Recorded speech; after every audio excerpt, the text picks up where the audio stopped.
今天咱来聊聊各个圈层最知名的那些狼王。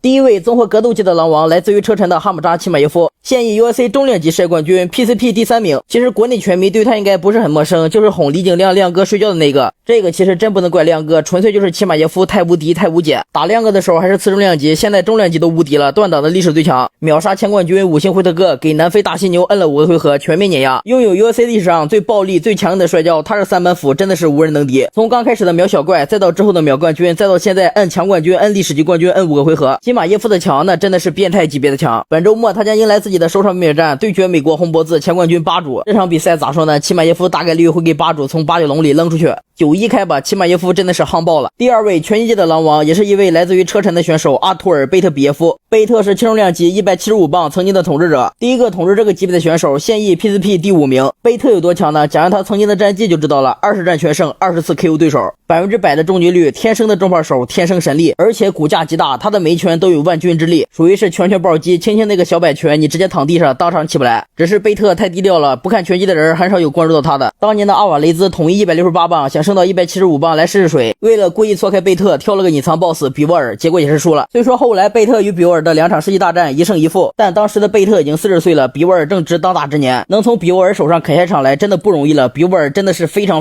超级强，可惜贝特老点了，如果是年轻巅峰版的贝特，那比沃尔估计也扛不住。除此之外，贝特为人还比较谦逊低调，从不炒作，从不辱骂对手。其实贝特对拳击还是比较纯粹的，我个人非常欣赏他。贝特这个毫无疑问啊，夯爆了，夯飞了。再插一嘴啊，奇马耶夫和贝特2个人的关系其实还挺不错的。如果说在8角笼里，奇马耶夫有贝特这拳击技术，那真就无敌了。第3个项目篮球，2位狼王凯文加内特和安东尼爱德华兹，这个就有争议了。一个项目只有1个狼王，所以说我只会给1个人夯爆了。那我就先说结果了，我会把爱德华兹给到夯，加内特给个顶级。我这个观点可能有很多人不认同啊，我想聊聊我的看法。首先打比赛为了什么？肯定是为了总冠军，为了那个奥布莱恩杯。这常规赛是什么？不就是排名战吗？就好比那 RTU 精英之路还有大拿挑战赛，有的选手吧，你常规赛再猛，但你季后赛带队打不出成绩，那也没啥用。在我的观念里啊，就是谁能在季后赛走得更远谁厉害。比如说乔丹他有6个总冠军，那毫无疑问夯爆了。但詹姆斯虽然只有4个总冠军，但他有6个亚军，我感觉也是加分项。冠军亚军分区决赛，只要你带队成绩好，那你就厉害。那老加内特常规赛荣誉确实硬， MVP DPOY 还有篮板王，至于说最佳一阵啥的那都数不胜数。但你那季后赛带队成绩有点太拉胯了吧，年年首轮游，就进过1年西决，就是他得过 MVP 的那个赛季，剩下的时间连季后赛都没进过，这带队成绩有点太拉胯了。但我们反观今年6年级的爱德华兹呢，虽然常规赛荣誉确实不咋地，但人家的季后赛是真的猛，6年5年进季后赛，还有连续2年杀进西决，这几乎是加内特的一辈子了。24赛季首轮横扫杜兰特带领的太阳队，次轮4-3掀翻卫冕冠军掘金队，去年又甚至横扫了詹姆斯和库里，这带队成绩相当好了。要知道没有华子之前的森狼那就是一坨烂泥，唐斯、维金斯、乐福、巴特勒多少人啊，根本就进不去季后赛。就华子选秀那个视频根本就没眼看，什么上限最多奥拉迪波不如大聪明怀斯曼，还有说狼队即使有再多个状元也进不去季后赛。当时的狼队已经烂到骨头了，是爱德华兹注入了狼魂，让这个狼队越来越有血性。今年季后赛更不用说了，狼王带头，狼仔全员皆兵，像麦克丹尼尔斯、小香农、奥多姆以及迪文钦佐，那都是1等1的硬啊，首轮直接干爆掘金。今天的华子更不用说了，带伤出战，天神下凡，虽然只有18分，但每一球都是关键球，